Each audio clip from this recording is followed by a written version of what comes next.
Good morning everyone and happy Holi. তো এটা হচ্ছে আমার নতুন একটা ব্লগ, এটা হোলির ব্লগ।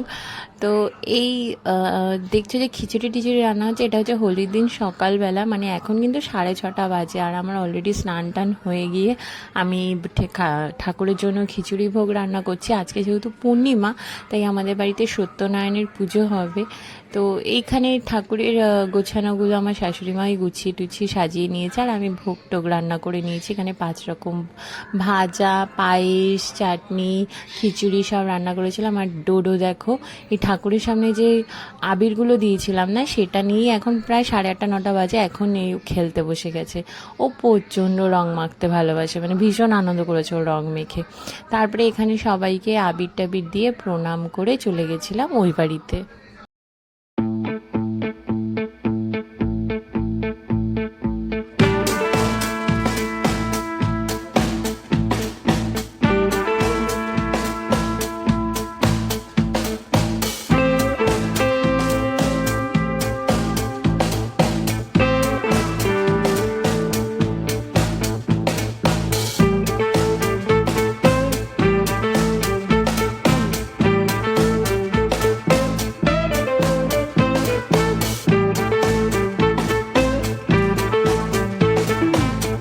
ওই বাড়িতে যাওয়ার পর যেই হারে আমরা রং খেলেছি, জাস্ট আমাদের চেনা যাচ্ছিল না। খুব মজা করেছি, বিকেল 5:30 অবধি সবাই রং মেখেছি লিটারেলি।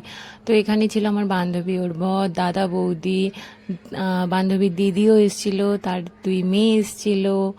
আর এই প্রিয়া বলে মেয়েটা, ও হচ্ছে আমাদের বোনের মতো, ওর হাজব্যান্ড এসেছিল। তো আমরা খুব মজা করেছি। আর পীযুষকে দেখো চেনাই যাচ্ছে না, একটা ভূতের মতো লাগছে, বাদরের মতো। তারপরে ওখান থেকে আমরা রং টং মেখে আরেকটা মাসির বাড়ি গেছিলাম, তো সেখানে ভিডিওগুলো আর করা হয়নি। আর এসে তারপর আমরা খাওয়া দাওয়া করেছিলাম। মেনুতে ছিল সিম্পল চিকেন কষা আর ভাত, কারণ সেদিন আর বেশি কিছু রান্না করা যায়নি। আর ভিডিওটা করতে পারিনি কারণ সবার গায়ে এত রং মেখেছিলাম না, জাস্ট আমি আর ভিডিও করিনি। বাট খুব মজা করেছিলাম, আর সবাই খুব নাচানাচি করে তারপরে দিনটা শেষ করেছিলাম।